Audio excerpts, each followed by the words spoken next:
വീണ്ടും വാർത്തകളിലേക്ക്. Gulf news. Saudi real estate general അതോറിറ്റിയുടെ ഇജാർ പോർട്ടലിൽ രജിസ്റ്റർ ചെയ്യാതെ വാടക കരാറുകൾക്ക് സാധ്യതയുണ്ടാവില്ലെന്ന് അധികൃതർ വ്യക്തമാക്കി. പോർട്ടലിൽ രജിസ്റ്റർ ചെയ്യാത്ത വാടക കരാറിന് ഭരണപരമോ ജുഡീഷ്യൽ പരമോ ആയ സാധ്യതകളുള്ളതായി കണക്കാക്കില്ല.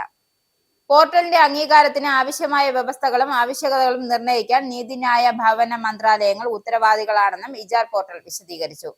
ഇജാർ പോർട്ടൽ ആവശ്യമുള്ള സേവനങ്ങൾ നൽകുമ്പോൾ സർക്കാർ ഏജൻസികൾ രജിസ്റ്റർ ചെയ്ത വാടക കരാറുകൾ പരിശോധിക്കേണ്ടതുണ്ട്.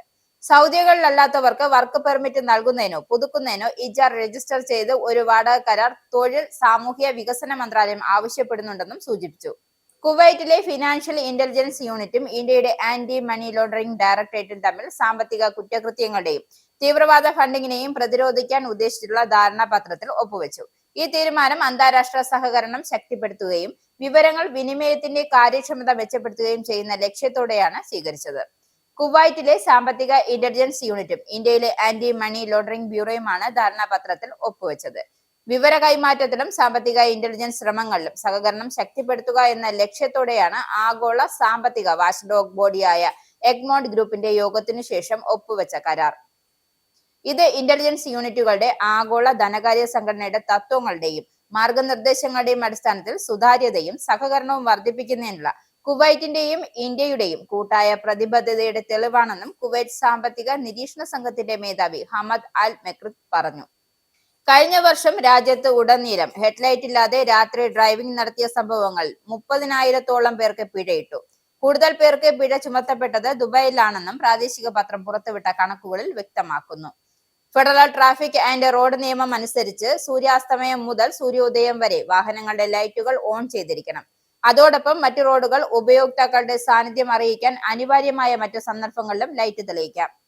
ഈ നിയമലംഘനം ദുബായിൽ 10,706 എണ്ണമാണ് രേഖപ്പെടുത്തിയത്.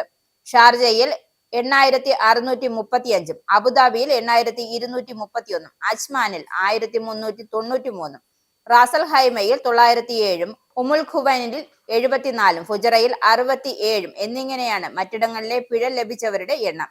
ഫെഡറൽ ട്രാഫിക് നിയമപ്രകാരം രാത്രിയിലോ മൂടൽമഞ്ഞിലോ ലൈറ്റ് ഉപയോഗിക്കാതെ വാഹനം ഓടിച്ചാൽ 500 ദിർഹം പിഴയും 4 ബ്ലാക്ക് പോയിന്റുകളുമാണ് ശിക്ഷ. ടെയിൽ ലൈറ്റ് ഇല്ലെങ്കിലും ടേൺ സിഗ്നലുകളും അസാധുവാണെങ്കിലോ 400 ദിർഹവും 2 ബ്ലാക്ക് പോയിന്റുകളുമാണ് പിഴ. കുറഞ്ഞ നിരക്കിൽ ഗുണമേന്മയുള്ള ഉൽപ്പന്നങ്ങൾ ഉപഭോക്താക്കൾക്ക് ലഭ്യമാകുന്ന ലുലുവിന്റെ വാല്യൂ കൺസെപ്റ്റ് സ്റ്റോറായ ലോട്ട് യുഎയിലെ അൽ ഐനിലെ അൽ ഫവാൻ മാളിൽ തുറന്നു. GCCയിലെ ഏറ്റവും വലിയ ലോട്ട് കൂടിയാണിത്. Lulu group executive director MA Ashraf അലിയുടെ സാന്നിധ്യത്തിൽ ഡോക്ടർ ഷേഖ് സാലിം ബിൻ റക്കാത്ത് അൽ അമീരി ഉദ്ഘാടനം ചെയ്ത് നിർവഹിച്ചു. GCCയിലെ 17ാമതും UAEയിലെ 7ാമതും ലോട്ടാണ് അൽ ഐനിലേത്. 5,300 സ്ക്വയർ ഫീറ്റിലുള്ള ലോട്ടിൽ കൂടുതൽ ഉൽപ്പന്നങ്ങളും 19 ദിർഹമിൽ താഴെയാണ് വില. വീട്ടുപകരണങ്ങൾ, കിച്ചൺ വെയർ, ഫാഷൻ ഉൽപ്പന്നങ്ങൾ, ബ്യൂട്ടി പ്രോഡക്ട്സ് അടക്കം വിപുലമായ ശേഖരമാണ് ലോട്ടിൽ ഒരുക്കിയിട്ടുള്ളത്. UAEയിലെ പ്രാദേശിക ഉൽപ്പന്നങ്ങൾക്കൊപ്പം ആഗോള ഉൽപ്പന്നങ്ങളുടെ വൈവിധ്യമാർന്ന ശേഖരവും ലോട്ടിലുണ്ട്. ഉപഭോക്താക്കളുടെ വാല്യൂ ഷോപ്പിംഗ് ആവശ്യകത കൂടി കണക്കിലെടുത്താണ് ലോട്ട് സ്റ്റോറുകളുടെ സാന്നിധ്യം ലുലു വിപുലമാക്കുന്നത്. 2050-ൽ 50 ലോട്ട് സ്റ്റോറുകൾ എന്ന ലക്ഷ്യത്തിന്റെ ഭാഗമായി കൂടിയാണ് പുതിയ store. Lulu buying director Mujeeb Rahman, Al Ain regional director Shaji Jamaluddin, Lulu Abu Dhabi and Al Dhafra region director Abubakar തുടങ്ങിയവരും ചടങ്ങിൽ പങ്കെടുത്തു.